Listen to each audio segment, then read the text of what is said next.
Assalamualaikum warahmatullahi wabarakatuh. Perkenalkan, saya Rido Triwicaksono dari kampus UIN Sultan Maulana Hasanuddin Banten dari jurusan Pengembangan Masyarakat Islam Fakultas Dakwah nomor NIM 2015300049. Nah, jadi di sini saya akan mempresentasikan hasil dari 3 esai yang saya buat untuk talk show kali ini.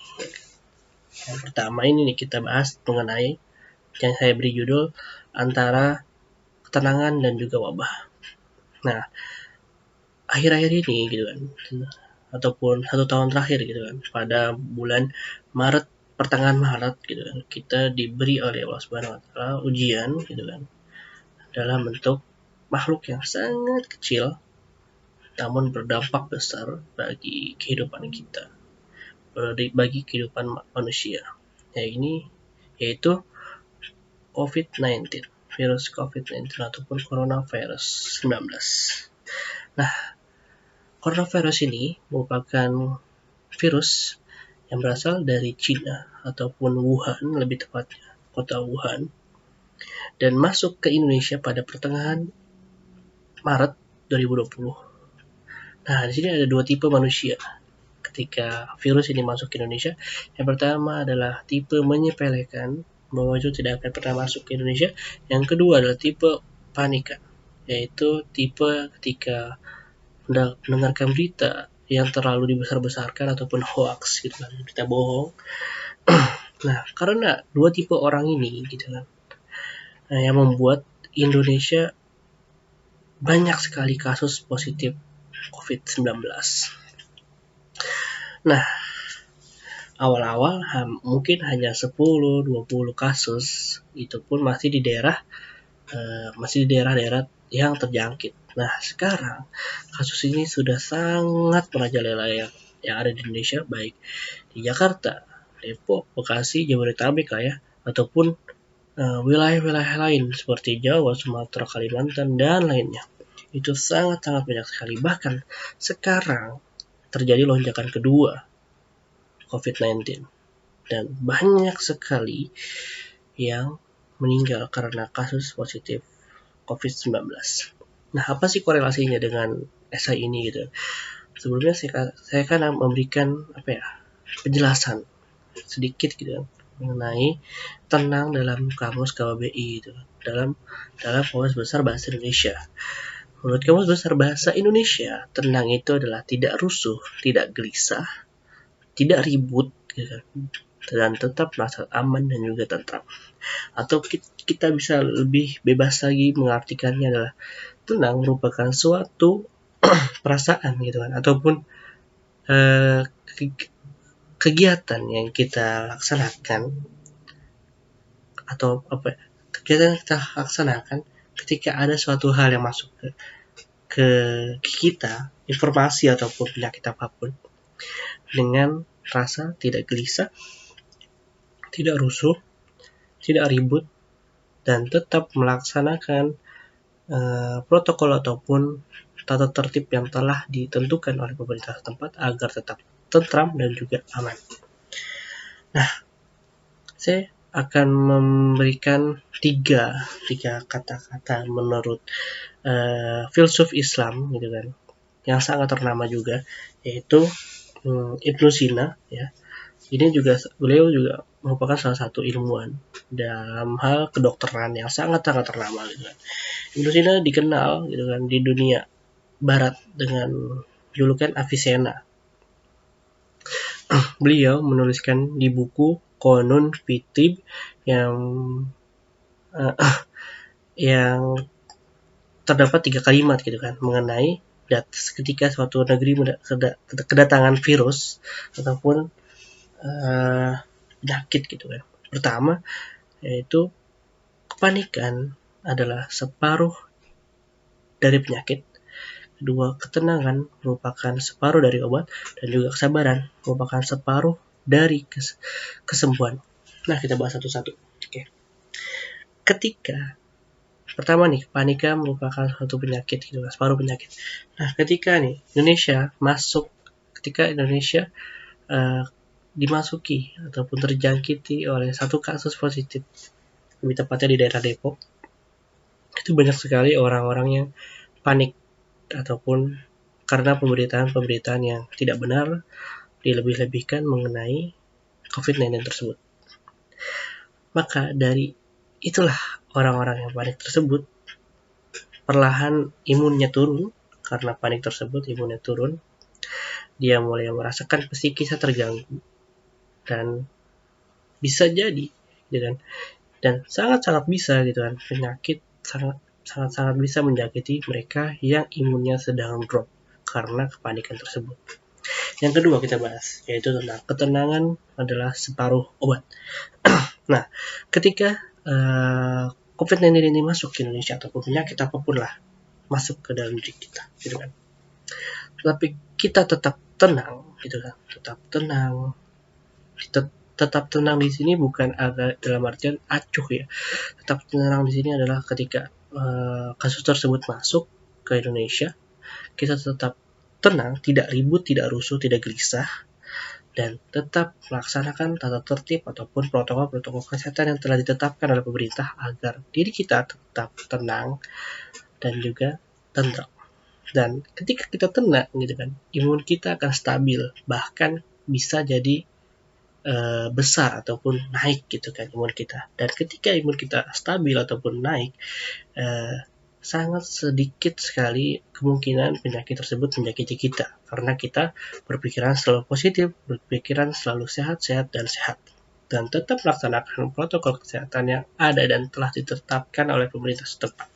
Yang selanjutnya yaitu tentang kesabaran merupakan awal dari kesembuhan. Nah, ini ketika seseorang telah terjangkiti gitu kan, ataupun belum terjangkiti, tetaplah sabar, melakukan kesabaran gitu kan. Bagi yang terjangkiti, tetaplah sabar, jalani hal tersebut dengan kesabaran dan juga anjuran-anjuran yang ditetapkan oleh dokter, misal minum obat teratur, makan makanan yang seimbang gitu kan, dan juga istirahat yang cukup. Nah, ketika kita sudah sabar menjalaninya gitu kan, bahwa kita tahu bahwa di balik semua ini adalah ada hidayahnya gitu. Nah, itu adalah awal dari kesembuhan gitu kan. Karena psikis kita ketika kita sudah sabar dan kita akan merasa tenang gitu. Ketika kita merasa tenang, itu adalah awal kesembuhan. Kita akan berpikiran positif, kita akan sembuh, dan insya Allah psikis akan mempengaruhi fisik kita gitu. Nah, mungkin itu aja sih kesimpulannya. Ketika suatu hal datang ke negeri ataupun ke kita, baik itu informasi ataupun penyakit, yang pertama adalah jangan panik. Kedua, tetap tenang dan patuhi prosedur-prosedur yang ada. Dan ketika kita sudah terjangkiti informasi ataupun penyakit tersebut, tetap sabar menjalaninya. Oke? Baik, kita lanjut ke esai kedua yang berjudul Ikhlas. Nah, kalau tadi kan kita sudah bahas mengenai filsuf Islam kan, Ibnu Sina. Nah, yang kedua ini kita akan bahas tentang menurut filsuf Yunani gitu kan, yaitu kalangan filsuf stoikisme ataupun dalam bahasa sekarang tuh bisa disebut juga dengan filosofi teras gitu kan. Kenapa sih dinamakan filosofi teras? Karena para filsuf ini pada dahulunya itu ketika mengajarkan murid-muridnya ataupun belajar mengenai filsafat itu berada di teras-teras kerajaan gitu teman-teman. Itu sedikit info aja ya. Nanti kita lanjut tentang ikhlas ini gitu. Banyak sekali tokoh gitu kan, ilmuwan, filsuf yang berusaha untuk mengartikan kata ikhlas ataupun definisi ikhlas menurut versinya masing-masing gitu kan. Banyak sekali filsuf-filsuf yang sudah mengartikan lah. Nah, apa sih sebenarnya ikhlas itu? Ikhlas itu merupakan suatu perasaan tenang, baik kita sebelum melaksanakan suatu hal ataupun setelah melaksanakan suatu hal. Misal teman-teman suka main bola gitu kan, pengen main bola, sebelum melakukan main bola gitu kan, itu kita udah punya niat tuh senang, tenang perasaannya gitu kan. Dan setelah bermain bola dan apapun hasilnya, menang atau kalah, teman-teman punya rasa tenang. Nah, itu ikhlas gitu. Ikhlas itu merupakan ketika kita melakukan suatu hal, dan setelah melakukan suatu hal itu merasakan jiwa yang tenang atau merasa tenang, apapun hasilnya, teman-teman. Nah, jadi ketika kita ikhlas, ketika kemudahan dalam hidup tuh dapat diraih, teman-teman, walaupun apalagi hanya kehidupan dunia gitu kan, itu sangat-sangat bisa diraih gitu kan, sangat-sangat mudah diraih, teman-teman. Jadi kalau kita berbicara legowo ini gitu kan, apa sih hubungannya? Emang ada filsuf Yunani yang berbicara tentang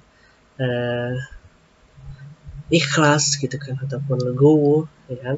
Ada nih ternyata filsuf dari kalangan stoikisme gitu kan. Nah, salah satunya yang bernama adalah Epictetus. Nah, beliau pernah berkata, yaitu dalam bahasa Inggrisnya, ya, we suffer not from the event in our life, gitu kan, but from our judgment about them. Nah, ini kalau diartikan ke bahasa Indonesianya, yaitu adalah kita menderita bukan karena kejadian yang terjadi dalam hidup kita, gitu kan, tapi karena pandangan kita terhadap kejadian tersebut. Nah, jadi misal teman-teman gitu kan sedang mendapatkan musibah, gitu kan. Kalau pandangan teman-teman, di balik musibah itu bakal ada hidayah, bakal ada hikmah, gitu kan. Teman-teman akan merasakan rasa yang tenang, tentram, dan tidak tidak akan terjadi hal-hal negatif pada kita. Berbanding balik kalau teman-teman sedang ditimpa musibah apapun itu dan tidak berpikir bahwa musibah tersebut dibaliknya ada hikmah ataupun hidayah, teman-teman akan merasakan hal-hal negatif yang akan mendatang, baik di dalam psikis ataupun fisik kita, gitu teman-teman. Jadi apakah filsuf dari stoikisme ini mengajarkan kita untuk menyerah sebelum berjuang? Tentu tidak, teman-teman. Jadi para stoikisme ini gitu kan memilih untuk ikhlas menerima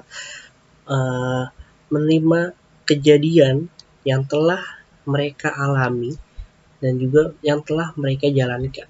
Misal teman-teman, kalau lagi ngapain, misal lagi berjuang UTBK, kita sudah berjuang ikhtiar belajar segala macam, les sana les ini, ya kan, ikut tryout segala macam. Ketika kita tes dan kita masih gagal, nah itu menurut filsuf stoikisme ini adalah menerima kegagalan tersebut gitu loh, tapi bukan hal menyerah, yaitu menerima kegagalan tersebut dan kita evaluasi ketika kita ingin meraihnya lagi, gitu kan.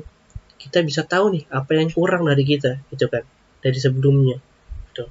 Begitu menurut filsuf dari stoikisme. Salah satunya adalah menurut filsuf bernama Epictetus. Gitu. Jadi apakah stoikisme mengajarkan kita tadi ya benar menyerah sebelum berjuang? Tidak, teman-teman ya. Stoikisme itu, gitu kan, aliran stoikisme itu lebih mengajarkan kepada kita untuk menyerah di saat yang tepat. Ini bagus nih, maksudnya kalimatnya bagus. Menyerah di saat yang tepat, gitu kan. Jika kita sudah merasa bekerja keras, gitu kan, dan tidak membuahkan hasil, gitu kan, itu terima saja apa hasilnya, gitu kan. Misal hasilnya negatif, gitu kan, ataupun yang tidak tercapai, terima saja, jadikan itu sebagai bahan evaluasi, gitu kan. Atau mungkin kalau bahasa sekarang itu semua sudah ditakdirkan, gitu kan. Jadi teman-teman sebenarnya kita tuh bisa mengontrol, tapi tidak terlalu banyak bisa mengontrol kehidupannya yang kita jalani ini, gitu kan. Jadi kita hanya menjalani kehidupan yang sudah ditakdirkan oleh Allah Subhanahu wa taala menurut agama Islam, gitu kan. Jadi kesimpulannya teman-teman semua, ketika kita melakukan dengan ikhlas suatu hal gitu kan, kita melakukan dengan ikhlas dalam berjuang gitu kan, dalam menghadapi apapun, dan kita gitu kan sangat berdampak nih. Kalau kita ikhlas legowo tuh sangat-sangat berdampak bagi diri kita, baik itu psikis ataupun fisik kita ataupun masa depan kita, ya kan? kalau kita kalau kita bisa menerima ikhlas itu sangat-sangat bagus, sangat-sangat bagus. Begitu teman-teman. Dan itulah esai kedua saya. Kita lanjut yang ketiga. Baik, kita lanjut ke esai ketiga yang berjudul tentang pendidikan. Nah, sebelumnya kita sudah membahas nih menurut filsuf Islam, filsuf dari Yunani. Nah, kita nih akan bahas menurut filsuf Nusantara ataupun filsuf yang ada di Indonesia. Oke, mau tahu siapa? Tungguin aja. Oke, kita mulai ya. Oke, baik. Pendidikan merupakan salah satu fasilitas yang seharusnya sudah dirasakan oleh seluruh insan manusia yang ada di pelosok bumi, gitu kan, pelosok dunia, baik dunia barat dengan kemewahannya ataupun dengan dunia timur dengan kesopanannya. Jadi seharusnya gitu, dari zaman-zaman dahulu pendidikan sudah tersampaikan dengan baik ke pelosok-pelosok negeri. Salah satunya dan khususnya yaitu Indonesia. Pada masa dulu gitu kan, sebelum kemerdekaan Indonesia sempat dikuasai ataupun dijajah oleh berbagai negara, baik dari Portugis, Spanyol, Jepang, Belanda, dan sempat juga tentara Inggris. Jadi yang sangat berasa bagi dunia pendidikan yaitu adalah di masa pemerintahan Belanda. Ada salah satu filsuf ternama nih di Indonesia, siapa yang tidak kenal gitu kan, pasti kenal semua, yaitu Menteri Pendidikan pertama Indonesia dengan nama lengkap Bapak Raden Mas Suwardi Suryaningrat atau biasa dikenal dengan Ki Hajar Dewantara. Beliau merupakan tokoh paling berpengaruh dan paling bertanggung jawab atas pendidikan yang ada di Indonesia saat ini. Saat itu dan juga saat ini. Pendidikan Indonesia, karena beliaulah orang yang pertama kali merancang nih bagaimana proses pendidikan Indonesia gitu kan. Dan beliau juga yang melandaskan nih gimana sih pendidikan Indonesia hingga sekarang gitu. Diturunkan turun-temurun. Beliau sangat senang sekali gitu kan mengeluarkan kata-kata mengenai filsafat di dalam pendidikan gitu. Beliau pernah berkata bahwa tiga kata itu yang sangat terkenal, yaitu ingarsa sung tulada atau dalam arti Indonesianya adalah di depan memberi teladan. Yang kedua, ing madya mangun karsa, di tengah membangun prakarsa atau semangat. Dan tut uri handayani, atau bahasa Indonesia adalah dari belakang memberi dukungan. Namun bukan ini nih yang ingin saya sampaikan gitu kan. Nah, sebelumnya gitu kan, ini mungkin belum terlalu terekspos mungkin ya dari gagasan beliau ini, yaitu tentang Tri Rahayu dan juga tujuan gitu kan, tujuan pendidikan di Indonesia menurut Bapak Ki Hajar Dewantara. Itu kan. Sebenarnya untuk tujuan pendidikan itu filsuf-filsuf ternama gitu kan di luar Indonesia itu sudah sangat banyak sekali yang mencoba untuk menjelaskan apa sih sebenarnya tujuan-tujuannya. Namun berbeda dengan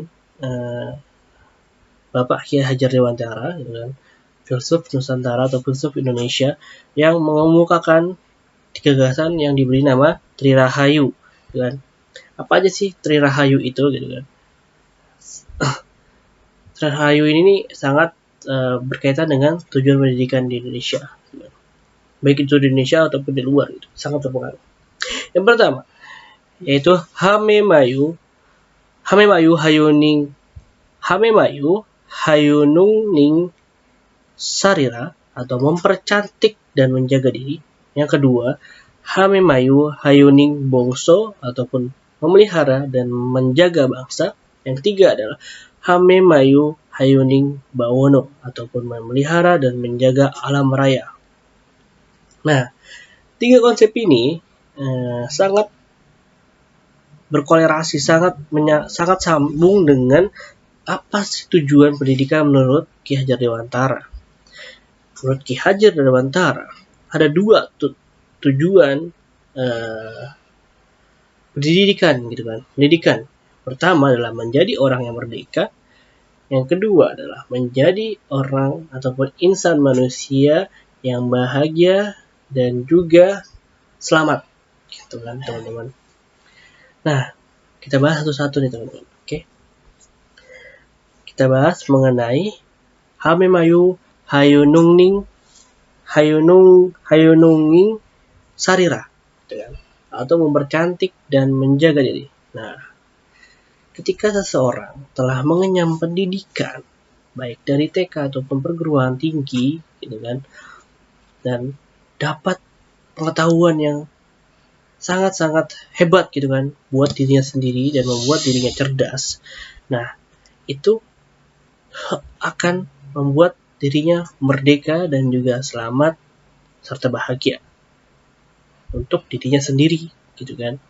Yang kedua yaitu Hamemayu Hayuning Bongso. Nah, ketika dia sudah merdeka dan juga bahagia serta selamat untuk dirinya sendiri karena dia sudah memperoleh pendidikan, dia akan melanjutkan ke proses kedua, yaitu memelihara dan menjaga bangsa. Dengan pendidikan tersebut, dia akan membagikan ilmunya ataupun mentransformasikan ilmunya tersebut untuk menjaga kehidupan ketentraman bernegara di negaranya.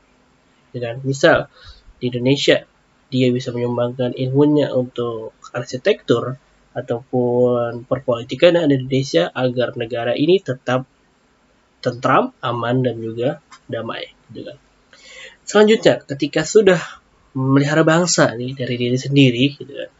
Yang terakhir adalah mengenai adalah Hamemayu Hayuning Bawono, yang artinya memelihara dan menjaga alam raya. Nah, ketika tadi yang pertama dia sudah memerdekakan dirinya sendiri, gitu kan, membuat dirinya sendiri itu selamat dan juga bahagia, dia akan ke proses kedua yaitu ke lingkup bangsa dan negaranya yang dia tempati. Yang ketiga, jika dia sudah berbakti ataupun mengabdi kepada negaranya, dia akan menjadi lebih luas lagi, yaitu alam raya. Alam raya ini adalah seluruh negara yang ada di muka bumi ini. Jadi, kesimpulannya teman-teman, ketika kita memulai pendidikan kita, baik dari kita TK sampai perguruan tinggi, gitu kan, sebisa mungkin kita raihlah apa yang ditujukan, dengan apa yang ditujukan betul tujuan dari pendidikan ini menurut Ki Hajar Dewantara, Bapak Ki Hajar Dewantara, yaitu menjadi manusia merdeka dan juga manusia yang selamat, gitu kan, baik itu selamat dunia ataupun selamat di akhirat, gitu. Karena menurut Bapak Ki Hajar Dewantara dari tiga konsep Tri Rahayu ini adalah ketika seseorang telah memerdekakan satu insan manusia, maka sama saja itu telah memerdekakan satu keluarga. Ketika telah memerdekakan satu keluarga, sama saja dengan memerdekakan satu wilayah ataupun satu daerah. Dan ketika seseorang sudah memelihara ataupun memerdekakan suatu negara ataupun suatu wilayah, itu sama saja sudah mampu memerdekakan satu dunia, teman-teman.